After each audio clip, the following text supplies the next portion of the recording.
Thank you very much, Darren. You all hear me? Yeah. Okay, so I'm going to give the academic perspective on building simulations, and I'm going to talk about, in particular, about little research and a little survey that I did at the very beginning of my PhD research. So I had the very good fortune of starting my PhD in 2013, the same year when climate-based daylight modeling metrics were all of a sudden in the hotspot, and they were becoming mainstream. So CBDM was introduced in LEED certification, as well as in the PSVP program here in the UK.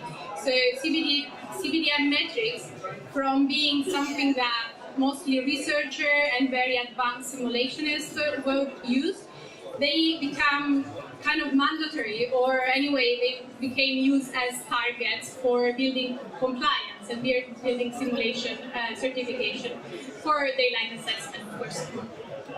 And so that experience really told me a lot about about the transition from being a subject of research mainly to be a mainstream subject and being used commercially and overall in different consultancies.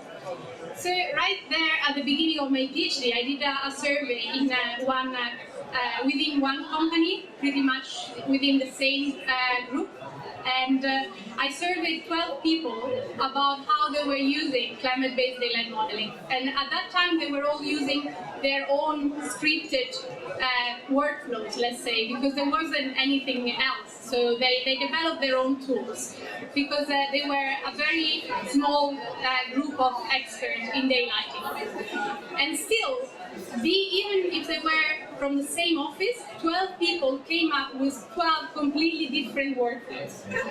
So it was amazing to see how, to get pretty much the same results, everyone would tailor the workflow for their needs and for their capabilities and their knowledge, the scripts and everything else.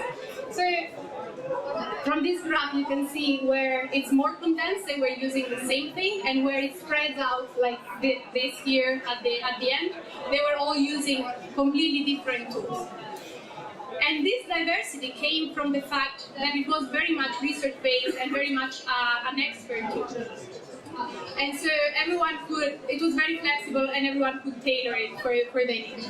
But then what happened after 2013 and after CBDM becoming mainstream, all this variation was boxed up in some graphic user interfaces. So different commercial tools took one of these workflows or some similar ones, and they developed that beneath the graphic user interface.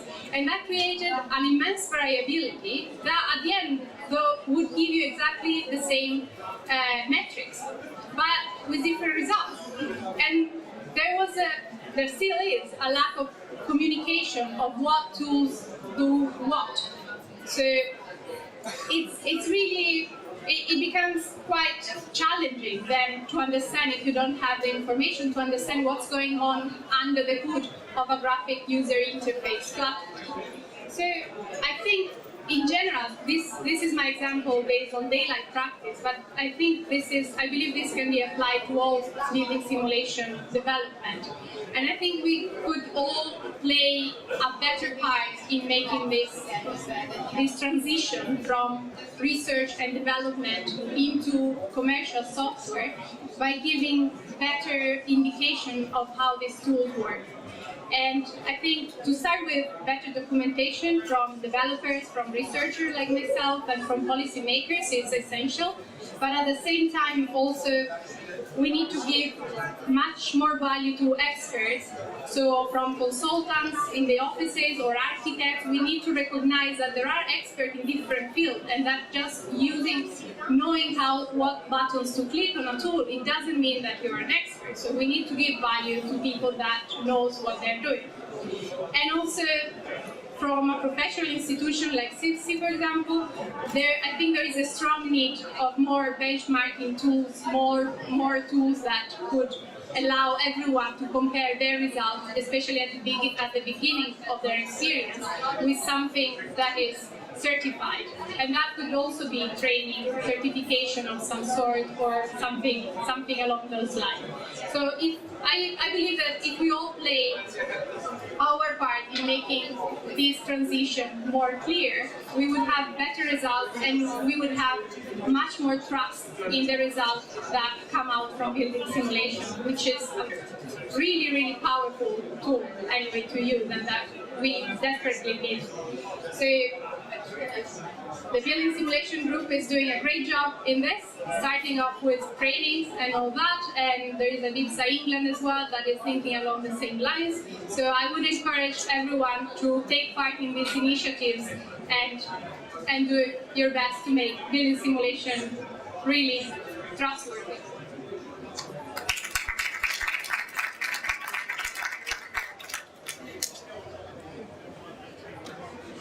What I should say is that we're going to run through the 4 presentations, and then there will be an opportunity probably for extensive questions, because we're running a little bit ahead of time.